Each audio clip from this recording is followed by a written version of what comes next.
عمران خان اور تحریک انصاف کو گرانے کے لیے کس طرح کوششیں کر رہا ہے، ہاتھ پیر مار رہا ہے، لیکن ان کے ساتھ جو لوگ تھے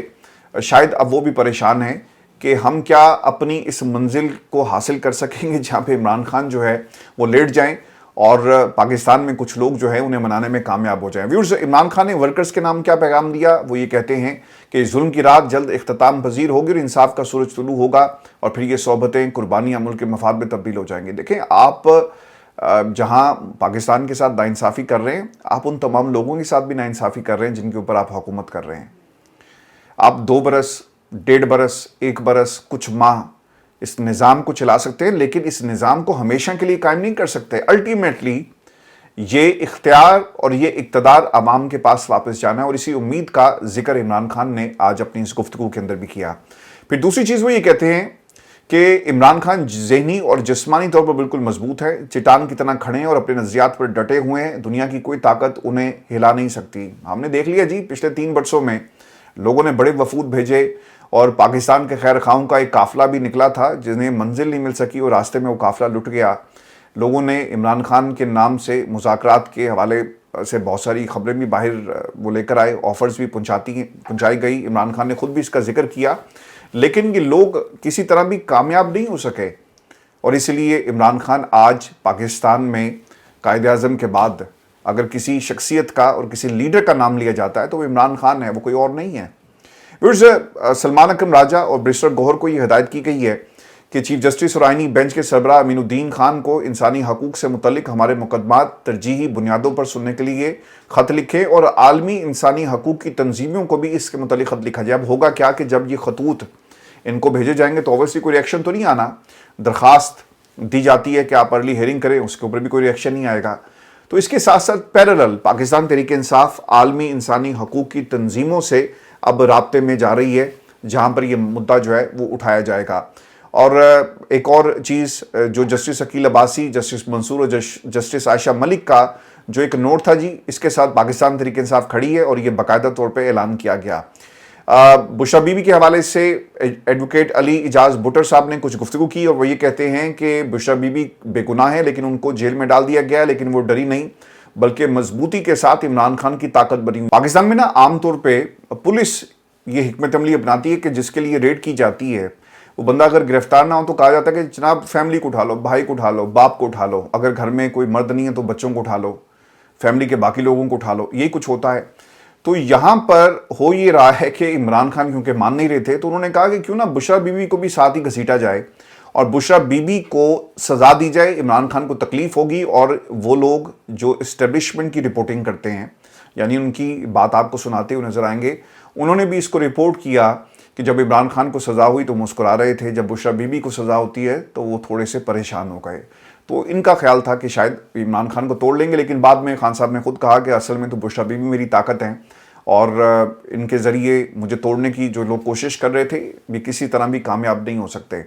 یہ جو جسٹس عقیل عباسی، جسٹس منصور اور جسٹس عائشہ ملک والا معاملہ تھا، میں نے آپ کو 2 دن پہلے یہ خبر دی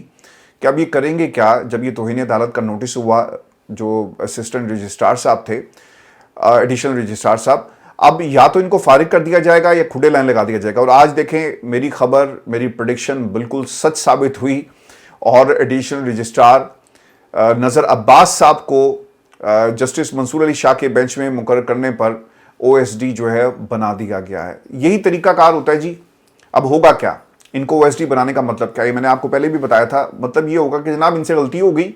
انہوں نے ایک بڑا غلط کام کر دیا، لہٰذا ہم نے تو ان کو او ایس ڈی بنا دیا۔ جب یہ معاملہ دوبارہ سے عدالت کے سامنے جائے گا، عدالت کہے گی کہ جناب بلائیں ذرا نذر عباس صاحب کو، تو نذر عباس صاحب آئیں گے اور کہیں گے کہ سرکار میں تو آلریڈی اپنی غلطی کی قیمت ادا کر رہا ہوں اور میں او ایس ڈی بنا دیا گیا، تو اب آپ نے میرے سے کیا لینا ہے، مجھ سے غلطی ہو گئی۔ چونکہ یہ غلطی، اور ان کو اندازہ نہیں تھا کہ انہیں یہ غلطی جس کا وہ بار بار ایمفیسائز کر رہے ہیں، جس پہ دے رہے ہیں، یہ ان کو بہت مہنگی پڑے گی، اور جسٹس منصور اب چھوڑنے کو تیار نہیں ہے۔ نظام کے اندر جو لوگ بیٹھے ہوئے تھے، رجسٹرار صاحب نے خود اس کو ٹیک اپ کیا اور یہ ایک اعلامیہ بھی جاری کیا گیا جس میں اس اعلامیے میں وہ کہتے کیا ہیں کہ جسٹس منصور علی شاہ کی سربراہی میں بینچ جو تھا اسے بنایا جاتا ہے، اور article 191A article supreme court نے ایک پریس ریلیز میں اس کی تشریح کر دی کہ اس آرٹیکل کے تحت آنے والے تمام کیسز آئینی بینچ کے سامنے مقرر کیے جائیں گے، باوجود اس کے کہ ان پر پہلے ریگولر بینچ سماعت کر بھی چکا ہو۔ رجسٹرار سپریم کورٹ اس متعلق کام تیز کر کے جلد از جلد مکمل کرنے کی ہدایت کر دی گئی ہے۔ اچھا، اب یہ انہوں نے پریس ریلیز جاری کی۔ سپریم کورٹ کی پریس ریلیز میں یہ بھی لکھا گیا کہ رجسٹرار نے بھی آج بینچ کے سامنے پیش ہو کر کہا کہ کیس غلطی سے جسٹس منصور علی شاہ کے بینچ میں مقرر کر دیا گیا، لیکن اگر آپ جو بینچ نے جو سماعت کی ہے اور رجسٹرار صاحب کے نوٹ کو دیکھیں تو وہاں پر یہ نہیں لکھا ہوا تھا کہ غلطی ہوگی۔ انہوں نے اس فیصلے کا حوالہ دیا اور 3 رکنی بینچ کے آرڈر کو کیس منتقل کرنے کی وجہ بتائی۔ جسٹس منصور نے کہا نا کہ کیس منتقل کرو، یہ لگا ہوا ہے ہمارے سامنے، تو کیوں تم نے مجھ سے منتقل نہیں کیا؟ تو نوٹ کے اندر یہ لکھا جاتا ہے، جو پریس ریلیز آتی ہے اس میں کچھ اور لکھا جاتا ہے۔ تو آپ کو پتہ لگ گیا ہوگا کہ پاکستان کے اندر یہ بہت آسان ہے نا، یہ انہی کا بندہ ہے نا، ایڈیشنل رجسٹرار، اور رجسٹرار بھی انہی کا بندہ ہے، اور اس کو OSD بنانے کا مطلب ہے یار ذرا خاموشی، تمہیں کہیں اور ایڈجسٹ کر دیں گے، ذرا قربانی تو دو نا اس نظام کے لیے جس کو بچانے کی قسم تم نے کھائی ہے۔ بیٹھو ذرا، تھوڑا سا رگڑا لگے گا لیکن تمہیں کیا مسئلہ ہے، ہم ہیں نا، تمہاری نوکری بچا لیں گے، کل کو اسے کہیں اور جو ہے ایڈجسٹ کر دیا جائے گا۔ تو لیکن جو نظام کو رگڑا لگ رہا ہے اس کا جواب کون دے گا؟ جو اہم چیز اس کے اندر ہے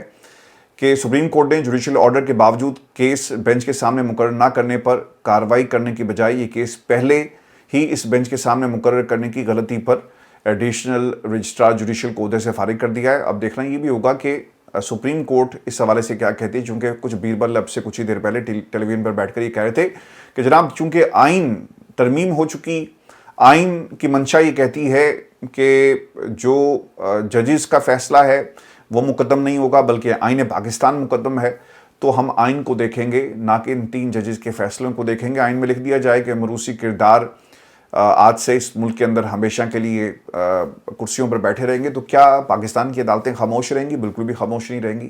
تو یہی وہ جنگ ہے جو جسٹس منصور کی ان تمام لوگوں کے خلاف ہمیں اس وقت نظر آ رہی ہے۔ پاکستان میں وکلا تنظیمیں اکٹھی ہو گئی ہیں۔ کچھ خبریں میں آپ کو یہ بھی اس حوالے سے بھی دے دیتا ہوں۔ ہائی کورٹ بار ایسوسی ایشن ہے، اس کے بعد لاہور بار ایسوسی ایشن، کراچی بار، اسلام آباد ہائی کورٹ بار ایسوسی ایشن نے اپنی الگ الگ پریس ریلیز میں جسٹس منصور علی شاہ کے موقع کو درست تسلیم کرتے ہوئے مطالبہ کیا کہ جس بینچ کے سامنے کیس ہو انتظامی آرڈر سے وہ کیس واپس نہیں کیا جا سکتا، نہ تبدیل کیا جا سکتا ہے، اس لیے اسی بینچ کو کیس سننے دیا جائے۔ اچھا، اب اس کے اندر ایک اور بھی معاملہ یہ ہے کہ آپ کو یاد ہے نا کہ شیر افضل مروت صاحب جو تھے، ان کے یہ الفاظ تھے کہ میرے پاس 25 ووٹ تھے لیکن چونکہ سامنے حامد خان صاحب ہیں تو میں نے ووٹ نہیں دیے۔ تو اگر آج supreme court Pakistan, supreme court bar کے اندر بھی ان کا جو گروپ ہے وہ جیت جاتا، حامد خان گروپ، تو اوبیسلی وہاں سے بھی یہ آرڈر آ جاتا، وہاں سے بھی پریس ریلیز جاری ہوتی اور وہ بھی جسٹس منصور کے ساتھ جو ہیں وہ اظہار یکجہتی کر رہے ہوتے۔ لیکن سپریم کورٹ کی، Pakistan bar council, Punjab bar council, پھر اس کے بعد سپریم کورٹ بار کونسل، بار ایسوسی ایشن جو ہے، وہاں سے اس قسم کا کوئی آپ کو حکم جو ہے وہ آتا ہوا نظر نہیں آ رہا، کیونکہ یہ مہربانی ہے شیر افضل مروت صاحب کی۔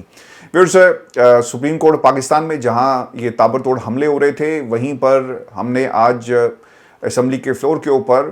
شہباز شریف صاحب کے اوپر لفظی گولہ باری ہوتے ہوئے دیکھی اور پاکستان تحریک انصاف نے ان کو بولنے نہیں دیا۔ شہباز شریف صاحب اندر داخل ہوتے ہیں اور مختلف قسم کے نام جو ہیں وہ ان کے لیے گئے، اور ایک حصار تھا، حکومت کے لوگ ان کے ارد گرد کھڑے تھے اور پاکستان تحریک انصاف مسلسل جو ہے وہ احتجاج کرتی رہی اور انہیں تقریر کرنے کی اجازت نہیں دی گئی اوبیسلی۔ اب اس میں ایک اور ڈیولپمنٹ یہ ہوئی ہے کہ پاکستان تحریک انصاف پہنچی ہے جی جو آپ کے مصطفیٰ نواز کھوکھر صاحب ہیں ان کے گھر، اور وہاں پر ایک پریس کانفرنس کی گئی اور اس میں آنے والے دنوں کے حوالے سے تحریک انصاف اور اپوزیشن جماعتیں ایک اکٹھ کرنے جا رہی ہیں اور مل کر حکومت کے خلاف کسی تحریک کا باقاعدہ طور پہ اعلان بھی شاید کیا جائے۔ اب مصطفیٰ نواز کھوکھر یہ کہتے ہیں کہ اپوزیشن کے ساتھ میں جدوجہد کرنے کا اعلان کرتا ہوں اس حکومت کے خلاف، ہم آئین اور قانون کی بلندی کے لیے بہت جلد اپوزیشن اتحاد کی ملاقات کریں گے۔ موجودہ حکومت کے پاس کوئی حل ہے، شہباز شریف قومی اسمبلی میں آئے، جرت نہیں تھی کہ کوئی بات کر سکے، چونکہ انسٹالڈ گورنمنٹ نہیں بلکہ انسٹالڈ پرائم منسٹر ہے۔ ایک آزاد الیکشن کمیشن کے ذریعے اس ملک میں فری اینڈ فیئر انتخابات ہونے چاہیے۔ تو سر، الیکشن کمیشن آف پاکستان کی تعیناتی کا یہ معاملہ ہے، اس کے اوپر بیرسٹر گوہر نے متعدد دفعہ بات بھی کی، ان کی مدت ختم ہو رہی ہے اور دوسری طرف پاکستان کی حکومت ہو، پاکستان کی سپریم کورٹ ہو، پاکستان کی جو اسٹیبلشمنٹ ہے وہ اس کرسی پر یہ جو صاحب بیٹھے ہوئے ہیں انہی کو رکھنا چاہیں گے جب تک یہ ان کی مرضی کے مطابق کام کرتے رہیں گے. اور کل کوئی عین ممکن ہے کہ کیونکہ آئین کے اندر یہ باقاعدہ اب یہ پروویژن رکھ دیا گیا کہ جب تک نیا جو الیکشن کمشنر ہے وہ نہیں آتا تو پرانے کو نہیں چھیڑا جا سکتا، اور تا حیات اگر کوئی بیٹھنا چاہے تو ہم اسے بٹھائیں گے. کل کو جب پریشر اگر بڑھ گیا نا تو عین ممکن ہے کہا جائے کہ ٹھیک ہے ہم الیکشن کمشنر چینج کر دیتے ہیں. یہی ہوگا نا، اور یہ گیم اسی طرف جا رہی ہے. ملک کے اندر الیکشن جب ہر طرف سے پریشر بڑھے گا نا، امریکہ کا پریشر، اندرونی پریشر، فورن پریشر، ہر طرف سے پریشر بڑھے گا عمران خان کی رہائی کا، تو کہیں گے ٹھیک ہے جناب الیکشن کروا دیتے ہیں، اور اس سے پہلے کہا جائے گا کہ چلیں الیکشن کمشنر ہم چینج کر دیتے ہیں. تو الیکشن کمشنر بھی پھر انہی کا مرضی کا آپ کو اس کرسی پر بیٹھا ہوا جو نظر آئے گا. تو یہ انہوں نے بڑی پلاننگ کی. وہ تمام کرسیاں جو نظام جس کا ذکر میں نے پروگرام کے شروع میں کیا، وہاں پر انہوں نے اپنے اردلی بٹھا دیے، اپنے مالشی بٹھا دیے، پالیشی بٹھا دیے، آپ انہیں جو مرضی نام دیں، اور یہ آج نعرے لگے ہیں پاکستان کی قومی اسمبلی کے اندر. آج ایک اور امپورٹنٹ کام یہ ہوا کہ ملک ریاض صاحب کے گرد گھیرا تنگ کیا جا رہا ہے، اور اس کا طریقہ کار کیا نکالا گیا. نیب نے ملک ریاض کے گرد گھیرا تنگ کیسے کیا کہ شہریوں کو ملک ریاض کے دبئی میں لگژری اپارٹمنٹس کے منصوبے میں سرمایہ کاری سے روک دیا جی، اور دبئی حکومت سے رابطے کا فیصلہ کیا. ترجمان نیب کا یہ کہنا ہے کہ اگر کوئی سرمایہ کاری کرے گا تو اس کا فعل منی لانڈرنگ کے زمرے میں آئے گا. یعنی اگر کوئی برطانیہ میں بیٹھا ہوا ہے اور وہ جا کر اس اپارٹمنٹ کے اندر انویسٹمنٹ کرتا ہے تو کہا جائے گا کہ جناب دیکھیں یہ تو منی لانڈرنگ کر رہے ہیں، تو کیا اس کے خلاف کارروائی ہوگی. یعنی حکومت پاکستان اس قسم کے آپ کو شگوفے اور لطیفے سناتی ہے، اور ان کی حکمت عملی ایسی ہے کہ وہ سرمایہ کار جو دبئی میں انویسٹ کرتا ہے اگر وہ پاکستان میں بھی انویسٹ کرنا چاہے تو کیا یہ اس قسم کے اقدامات پاکستان کے اندر سرمایہ کاری لا سکے گی؟ کبھی بھی نہیں لا سکے گی. اور حکومت اوبیسلی ایک طرح سے ریڈ وارنٹ آپ جاری کریں، ملک ریاض صاحب کو پاکستان لے کر آئیں. دبئی میں تو آپ کی چلتی بھی بہت زیادہ ہے، اور آصف علی زرداری صاحب ملک ریاض صاحب سے کافی دفعہ مل بھی چکے، صدر پاکستان ہیں. اور یہ بھی بتایا جائے کہ یہ ملیر زمین یہ الاٹ کس نے کی تھی، اور یہ جو بلاول ہاؤس ہے اس کو بنانے والے کون ہیں، اور وہ ہیلی کاپٹر جس میں بلاول زرداری صاحب سفر کرتے ہیں وہ ہیلی کاپٹر کس کا ہے. تو پاکستان کے اندر سر یہ سارے ملے ہوئے ہیں اور عوام کو بیوقوف بناتے ہیں. یعنی اب ایک نیا شوشہ چھوڑ دیا گیا کہ جو انویسٹمنٹ کرے گا ملک ریاض کے اپارٹمنٹس کے اندر اسے منی لانڈرنگ تصور کیا جائے گا، چاہے وہ ساری عمر جو ہے حق حلال کی کمائی کرتا رہا ہو اور وہ پیسہ لا کر کوئی اپارٹمنٹ خریدتا ہے، لیکن وہ منی لانڈرنگ چونکہ نیب کہہ رہی ہے پاکستان کی، اور اسے اس طرح ٹریٹ کیا جائے گا. تو یہ لطیفے جو اصل کام تھا کرنے والا، کہ اگر آپ واقعی سمجھتے ہیں کہ ملک ریاض نے کچھ کیا تو پھر آپ حسن نواز سے پوچھیں، آپ آصف علی زرداری سے پوچھیں کہ آپ نے ملیر کی رقم، ملیر کی زمین کیوں الاٹ کی. ان کو بھی جرمانہ ہونا چاہیے تھا. ہمارے پاکستان کے عدالتی نظام کے اندر بھی بہت سارے فیصلے ایسے آپ کو ملیں گے جو مخصوص شخصیات کو بچانے کے لیے دیے جاتے ہیں، جرمانے اور اس قسم کی باتیں آپ دیکھتے ہیں، لیکن اصل میں ٹارگٹ ان کا کچھ اور ہوتا ہے. یہ ہماری آج کی نشست تھی. اگلی ویڈیو میں آپ سے جلد ملاقات ہوگی. اجازت دیجیے. اللہ نے کے بعد.